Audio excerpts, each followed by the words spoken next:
warahmatullahi wabarakatuh. Bismillahirrahmanirrahim. Tabarakalladzi nazzala al-furqana ala 'abdihi liyakuna lil 'alamin nadhira. Allahumma shalli wa sallim ala sayyidina maulana Muhammadin wa ala alihi wa sahbihi asma'in, nama ba'du. Yang sangat saya hormati semua pengurus wilayah Nahdlatul Ulama Jawa Tengah, wabil khusus Ki Haji Ubaidillah Sodaqoh, teman saya juga guru saya, putra guru saya Ki Haji Abdul Ghafur Maimun. Saya mau cerita sedikit tentang sanad. Jadi buyut saya kandung itu namanya itu Hafsah. Jadi buyut saya kandung itu namanya Hafsah. Itu lahir di Damaran. Damaran itu belakang imaman Masjid Kudus. Hanya sekitar 30 meter dari imaman Masjid Kudus. Itu punya bapak namanya Maksum, punya bapak namanya Soleh. Soleh itu bin Kiai Haji Asnawi Sepuh. Nah, yang Mbah Soleh saya itu, saya generasi ke-7 dari Mbah Soleh itu. Jadi pas ke-7. Kalau ke-8 itu sudah kata orang-orang kaya gitu. Kenapa kamu miskin? Generasi ke-8 katanya. Jadi Mbah Soleh Darat itu orang Jepara, orang Mayong tuh. Itu dulu ngajinya diantaranya di buyut saya, di Mbah Soleh bin Raden Asnawi Sepuh. Raden Asnawi Sepuh itu cucu dari Mbah Mutamakin. Itu kesanatan saya. Jadi saya punya naskah banyak. Tadi Gus Nurul tak kasih tahu. Ini diantara contoh naskah Mbah Soleh Darat. Saya punya banyak, mulai Hikam sampai Jawahirut Tauhid, terus beberapa tulisan-tulisan beliau itu masih di lemari buyut saya di Pondok Damaran. Terus buyut-buyut saya itu juga yang diantaranya ada yang nikah di keluarga Gedungan, dan itu sebagian melahirkan Pak Said Akil. Jadi buyut-buyut Pak Said itu adiknya buyut saya. Tapi kalau saya dengan beliau itu sepuh beliau. Jadi kalau saya manggil Pak Said itu kira-kira kalau nggak paman ya mbah. Kenapa saya cerita ini? Karena di antara ikatan sanad itu dzurriyatam ba'duha min ba'd. Ada keterikatan cara berpikir berdasar sanad. Tadi seperti yang dikatakan moderator, laulal isnadu laqala man sa'a ma sa'a. Andai kan tidak ada sanad, maka orang akan berpikir agama sesuai maunya. Dan itu bahaya sekali, karena agama ini riwayat seperti tadi yang dikatakan inna hadzal ilma dinun fanzuru amman ta'khuduna dinakum. Saya punya sekian contoh cara berpikir sanad dan cara berpikir rasional. Di akhir Ihya itu ada cerita tentang rojak. Dan ini pasti di luar dugaan sampai. Karena sanad itu cara berpikir itu ya ikut saja. Yaitu ada 2 orang ahli neraka dipanggil Allah. Dipanggil Allah dalam keadaan di borgol. Ditanya sama Allah, enak di neraka? Jawabannya pemuda itu ya, wah Gusti ya, di neraka kok enak? Ya jelas gak enak. Ya sudah, kamu kembali lagi ke neraka. Dugaan kita kan pasti anak ini gak mau. Ternyata enggak, dia lari sekenceng-kencengnya menuju neraka. Semangatnya Masya Allah. Makanya ini sekaligus ijazah, kalau disuruh masuk neraka yang apa? Semangat. Oh itu Tuhan akhirnya tanya, loh kamu tak suruh ke neraka kok semangat? Gusti saya ini sudah kapok. Ketika di dunia kalau jenengan nyuruh sholat saya lelet, jenengan menyuruh kebaikan saya lelet. Sebagai bentuk kapok saya, jenengan menyuruh saya ke neraka saya semangat. Supaya saya nurut. Barokahnya semangat menuju neraka. Ya sudah di surga saja. Ya, makanya ini nanti kalau kamu disuruh masuk neraka yang apa? Semangat.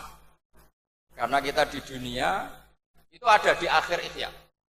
Artinya itu kan di luar dugaan kita. Cara berpikir seperti itu di luar dugaan kita. Akhirnya dia jadi ahli jannah. Cerita kedua ya masih di bab yang sama. Yang satu disuruh enak di neraka, ya enggak Gusti. Sudah kembali lagi ke neraka. Si orang ini tolah itu. Terus ditanya sama Allah, kenapa tolah? Ya Allah, ketika engkau memanggil kami ke surga, saya tidak pernah ngira kalau akan engkau kembalikan lagi ke neraka. Ya sudah, kamu di surga saya karena husnudzon sama saya. Ini berarti ada dua sanad. Lucunya sama-sama benar. Yang semangat ya benar, yang lelet juga benar. Maka kamu punya dua pilihan. Nanti kalau disuruh masuk neraka, bisa semangat, bisa apa? Lelet. Dan semuanya nanti di surga. Artinya begini, sanad itu apa ya? Enggak yang kita duga. Makanya saya mohon siapapun yang mencintai agama ini harus banyak baca. Jangan nuruti emosi, kemudian emosi itu di atas namakan agama. Di Sahih Muslim itu ada cerita, ini termasuk hadis pegangan kan Sahih Bukhari Muslim. Itu ada cerita seorang sujud. Sujud sama Allah itu kan banget baiknya, sangat baik. Kemudian yang sujud ini diinjek oleh pemuda yang nakal. Diinjek. Ketika diinjek, yang sujud spontan ngomong begini. Fa wallahi la yaghfiru Allahu laka. Demi Allah, Allah tidak akan maafkan kamu. Di luar dugaan, tentu kalau nggak ada sanad, omongan ini normal karena nginjek orang apa? Sujud. Tapi di luar dugaan, Allah mewahyukan ke Nabi di zaman itu, disuruh bilang sama orang yang sujud itu, Allah ngendikan, manggal ladzi yata'alla alayya alla aghfira li fulan, faqad ghafartu lahu wa ahbattu amalah. Siapa yang mencatut nama saya bahwa saya tidak bisa memaafkan orang yang nginjek, Allah tersinggung karena namanya dicatut. Saya ini Tuhan bisa menyiksa dan bisa mengampuni. Kenapa sifat saya jadi satu hanya menyiksa? Sifat ampunan saya di mana? Itu kalau nggak sanad nggak bisa. Saya ulang lagi, Allah itu apa? Zat yang bisa yaghfiru liman yasha wa yu'adzibu may yasha. Tapi orang yang sujud ini hanya mensifati Allah satu, yaitu Allah pasti menyiksa. Dan Allah tersinggung. Bagaimana mungkin saya Tuhan hanya berstatus bisa menyiksa, tidak bisa mengampuni?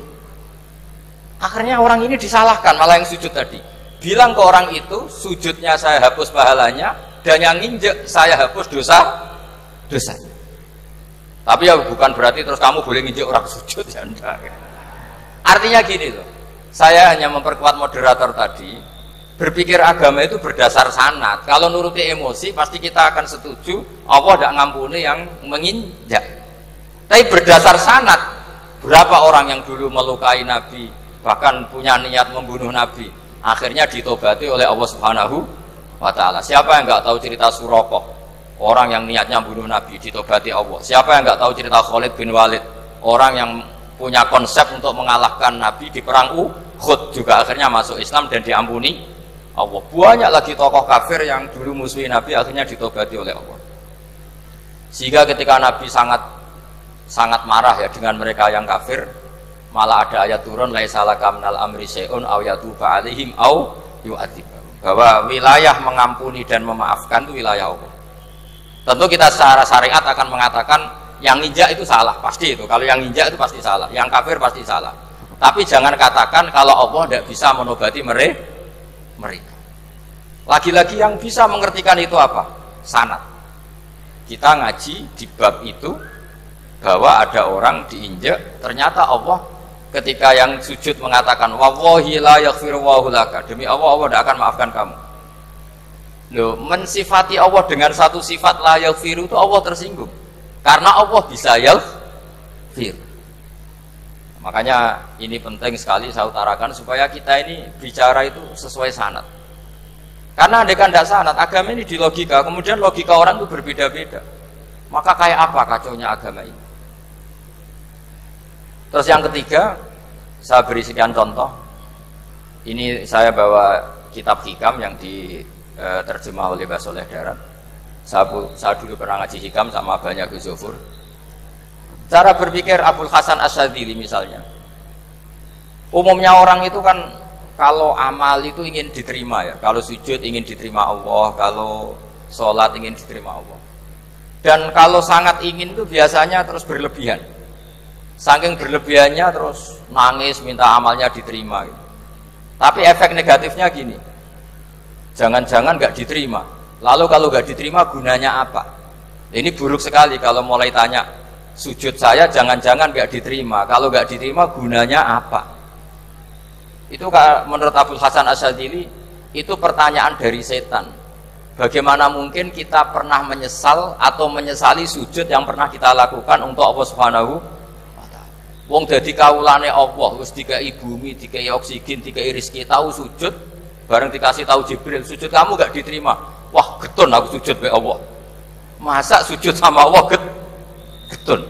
Maka kata Abul Hasan Asyadzili begini. Kafa bika jazaan an radiyaka laka ahlan. Cukup sebagai balasan dari Allah yang luar biasa, kamu ditakdir sujud. Woi, keren. Coba kalau kamu nanti ketemu Allah, ada orang yang sama sekali di bumi gak pernah sujud. Lalu kamu ketemu Allah sujud berkali-kali, kemudian dapat kabar kalau sujud kamu gak diterima. Pantas mana kira-kira? Pantas yang pernah sujud apa pantas yang gak pernah sujud? Pantas yang pernah sujud. Jika pikirannya Abul Hasan Asyadzili, sudahlah kamu bahagia saja karena kamu ditakdir pernah sujud. Itu satu anugerah Allah yang luar biasa. Kamu nggak perlu terganggu diterima apa nggak diterima. Karena kalau kamu terganggu itu nanti lama-lama mengatakan apa gunanya sujud kalau tidak diterima. Dan itu setan menang kalau sudah ada pertanyaan apa gunanya sujud. Nah, makanya disebut min syarril waswasil khannas. Kata Abul Hasan Asyadzili, waswas di sini adalah setan ngeridu kamu supaya kamu ngeset semua ibadah kamu, jangan-jangan kamu nggak diterima. Kemudian kamu menyesali semua ibadah yang pernah kamu lakukan. Betapa buruknya kita. Wong ngamal apik kok disesali. Makanya saya ini sebagai kiai itu termasuk kiai yang paling sukses ya. Betul. Karena perasaan saya itu sudah sukses dulu sebelum nyata sukses apa enggak ada penting. Saya sering motivasi santri yang ngapalkan Quran 10 tahun tidak hafal-hafal. Nanti kalau ketemu Allah tetap keren. Pernah ngapalkan kitab saya? Pernah Gusti. Hafal? Tidak. Tapi kan keren, pernah menghafalkan. Daripada sampai ditanya, pernah ngapalkan Quran? Tidak. Kok hafal lagu dangdut? Nah itu posing sama jawabnya. Tapi kalau santri saya, pernah ngapalkan? Pernah Gusti. Di mana di Guswa? Hafal? Enggak. Beda saja? Enggak. Tapi saya mencintai kitab engkau dan bukti cinta saya tak hafalkan. Cuma nasib tidak memihak saya Gusti, kan masih lumayan itu. Daripada ditanya, pernah ngapalkan Quran? Tidak Gusti. Jebule apal lagu dangdut, yang ibu-ibu apal harga cabai, naik turunnya harga berambang. Ini harga sembako hafal, tapi kalau Quran tidak hafal. Nah, pikiran-pikiran kayak Abul Hasan Asyadzili itu harus kita kembangkan. Makanya saya suka sekali ketika Mbah Mun yang sekarang diteruskan Gus Wafi meresmikan Thariqah Asyadziliyah. Ya cerminannya kitab Hikam itu yang diterjemah Mbah Soleh Darat. Karena Hikam adalah murid Abul Abbas Al-Mursi. Beliau adalah murid Abul Hasan Asyadzili. Jadi gampangannya kalau sampai ingin tahu cara berpikir Abul Hasan Asyadzili itu ngaji Hikam. Karena Hikam itu cucu muridnya Abul Hasan Asyadzili. Dan itu cara berpikir gampang sekali. Misalnya hubungan dengan Allah. Ilahi kullama akhrosani lu'mi antokoni karomuka. Ya Allah, ketika saya terbungkam oleh kesalahan-kesalahan saya, sampai saya ini merasa tidak pantas minta, tidak pantas memohon sama engkau karena dosa saya banyak. Tapi kata beliau antokoni karomuka. Tapi saya berani melafadzkan doa itu berdasar rahmat kamu tidak terbatas. Dan itu indah sekali kata-katanya. Ilahi kullama akhrosani lu'mi antokoni karomuka. Jadi kulama akhrosa sekirane bungkam disosoni ingsun apa lumi sifat elek ingsun apa mongko dari iso ngucap niki ingsun apa karo sifat lomane dunia. Dan itu dipraktekkan semua ulama. Ya nafsula taknati min zallatin azumatin al kabaira fil kufrani kalamami. Jadi yang seperti yang dikatakan tadi Gus Ubaidillah tadi, ya sudah, kadang ada Baron saya, ada Busiri, ya saya tidak tahu karena bacanya innal kabaira fil ghufrani kalamami la'alla rahmata rabbihina yaksimuha ta'ti ala hasabil isyani fil kisami. Itu ada orang terlalu fanatik kebaikan datang ke Abul Hasan Asyadzili gerutu karena dunia ini sudah kacau balau, banyak maksiat, banyak macam-macam. Apa jawabnya Abul Hasan Asyadzili? Man ahabba alla yusawahu fi ardi faqad ahabba alla tadhara maghfiratuh. Jadi malah dibalik. Kalau kamu ingin dunia ini steril, nggak ada apa-apa, berarti kamu tidak suka akan kelihatan maghfirahnya. Oh. Jadi sanad-sanad seperti ini harus kita jaga. Meskipun tidak kita manfaatkan untuk kepentingan hadzun nafsi, tapi kita harus kita jaga. Jika kita jadi orang itu tidak terlalu sepaneng dengan pikiran kita bahwa maksiat itu pasti mendatangkan azab. Kok kamu katakan pasti, itu buktinya apa? Maksiat itu salah, kalau salah harus istighfar. Maksiat itu salah, tapi Allah bisa saja mentobati yang maksiat kemudian jadi orang baik. Karena Allah tetap bersifat yaghfiru liman yasha wa yu'adzibu may yasha. Kok kamu katakan pasti-pasti, itu sanadnya dari mana? Jadi ini pentingnya sanad ya. Jadi kita harus terus menjaga sanad ini supaya cara berpikir agama sesuai garis yang pernah ditulis oleh para ulama yang semua itu musalsal ila Rasulillah sallallahu alaihi wasallam. Terus ini mumpung ini di depan Gus Zofur juga ini pernah tak baca di depan putra-putra beliau, di depan anak-anak. Ini nanti saya hadiahkan ke PWNU Jawa Tengah. Saya nulis kitab ini sebagai bentuk saya bahwa apa yang dilakukan Syekhina Kiai Haji Maimun Zubair semuanya itu berdasar khazanah-khazanah yang ada dalam kitab-kitab Al-Kutubil Mu'tamadah. Di antaranya ini kitab Khilyatul Auliya. Kitab Khilyatul Auliya itu kitab kesayangan Imam Ghazali. Sampai kalau baca Ihya Juz 4 itu beliau memberi saran ke kita, wa alaika bimudawamati mutolaati kitabi Khilyatil Auliya wa Tabaqatil Asfiya. Karena Imam Ghazali fi Manaqibil Akhyar itu nginduk kitab Khilyatul Auliya karangannya Abu Nu'aim Al-Asfihani. Kalau di tasawuf beliau nginduk kitab namanya Qutil Qulub karangannya Abu Thalib Al-Makki. Kalau di fikih tentu beliau nginduk gurunya sendiri Imamul Haramain, yaitu Nihayatul Matlab fi Dirayatil Madhab. Ini saya beri contoh kenapa Mbah Mun, Ki Ubaidillah, semua tokoh-tokoh NU cara perilaku itu santai, rileks tapi terarah. Ini saya beri contoh. Ini riwayat dari Sufyan bin Uyainah, termasuk gurunya Imam Syafi'i. Ini halaman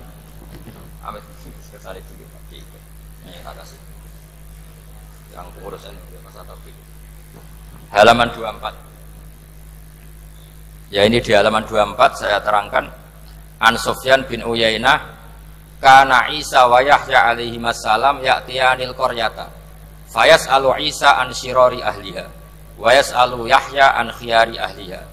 Faqala lahu Yahya lima tanzilu ala syirarin nas qala innama ana tabibun udawil mardo. Ini di juz 7 halaman 323. Jadi mulai dulu ulama itu ada yang fokus mengelola orang-orang soleh, tapi ada juga yang mendokteri orang-orang yang macam-macam. Nabi Isa itu kalau di satu daerah tanya, di sini yang orang nakal-nakal di mana? Oh di situ. Terus beliau ke situ. Ditanya Nabi Yahya, kenapa ke situ? Saya ini nabi. Nabi itu biman zilatit tabib. Saya ini ibarat dokter. Tentu dokter itu yang menyembuhkan orang-orang yang sakit. Jika kiai-kiai kita tuh ya kancanan orang soleh ya mau, bina orang fasik ya mau. Lah yang nggak boleh itu yang potensi katut fasik, itu nggak boleh. Jadi apa ya, supaya kita itu melihat sesuatu itu tidak seudon kiai kok berteman orang fasik. Saya berkali-kali bilang berteman orang fasik itu haram. Tapi kalau dibalik pertanyaannya, membina orang fasik hukumnya gimana? Baik, bisa membina kalau berteman, ya sudah dibolak-balik gitu. Tapi kalau dibalik berteman orang fasik menjadi fasik, ya jangan berteman kalau buatnya masih seperti itu. Ya terus saya teruskan ya. Sayyidina Umar itu terkenal orang yang sangat keras. Sayyidina Abu Bakar terkenal orang yang layyinal janib, orang yang sangat santun, sangat sopan. Tapi anehnya ketika Abu Bakar mau wafat, itu khilafah atau khalifah itu diwasiatkan supaya yang mimpin itu Umar. Padahal orangnya sangat keras. Tapi yang jarang diketahui publik adalah ngiranya Umar keras itu wataknya. Ternyata enggak. Di sini diterangkan Umar wataknya itu sebetulnya bisa memilih keras atau halus. Ini saya baca ya di halaman 25. Beliau ditanya oleh Abdurrahman bin Auf. Terus beliau menjawab, ya Abdurrahman, wallahi laqad lintu linnasi hatta khasyitu wa fil lain. Tsumma staddattu alaihim hatta khasyitu wa fi siddah. Fa ainal makhraj. Terus di sini saya terjemah, Saya saat lunak juga takut sebab lunak bisa dianggap pembiaran, tapi saya juga takut Allah saat keras sebab keras jangan-jangan termasuk tanfir, orang lari dari kebenaran. Ya misalnya gini, sampean punya anak putri atau punya ponakan pacaran, datang ke kamu sama cowoknya, kalau kamu lunak pasti ponakan kamu ngira wong Pak D gak apa-apa, padahal Pak D saya itu kiai, ternyata saya gak ditegur. Lunak itu punya akibat dianggap pembiaran terhadap maksiat. Ya. Tapi kalau kamu keras, wah nak nenggonku tak wantemi watu, kan nggak pernah ke kamu, bagaimana bina wong sowan saja gak berani. Artinya efeknya sama, terlalu lunak ya punya efek tidak bisa bina, terlalu keras juga punya efek tidak bisa bina. Maka kata Sayyidina Umar, fawallahi laqad lintu linnas hatta khasyitu wa fillan. Artinya saat bersikap lunak saya takut Allah karena lunak bisa dianggap pembiaran terhadap maksiat. Tsummastatatu alaihim hatta khasyitu wa fisiddah. Ketika keras saya juga takut karena kalau terlalu keras bisa tanfir, bisa orang lari dari kiai, dari orang soleh. Makanya dalam guyonan-guyonan ulama itu ada preman jagongan di orang-orang fasik. Ditanya, kenapa kamu jagongan sama orang fasik? Kenapa tidak jagongan sama orang soleh? Habis orang solehnya marah-marah terus. Lah ini ramah. Makanya saya milih yang ramah saja. Gitu. Itu meskipun guyonan tapi pelajaran bagi kita. Karena ya memang Quran seperti itu. Walau kunta fadzan ghalidhal qalbi lan faddu min haulik fa bima rahmatin minallahi linta lahum. Terusnya itu. Jadi apa ya? Nah ini kalau nggak ada sanad nggak bisa, nggak ada sanad nggak bisa. Pasti kita berpikir sesuai keinginan kita. Maka ada ancaman yang keras, man fassaral Qur'ana bi ra'yihi falyatabawwa maq'adahu minan. Jadi saya mohon sanad-sanad seperti ini kayak yang dikatakan Umar tadi. Wallahi laqad lintu linnas hatta khasyitu wa fillan.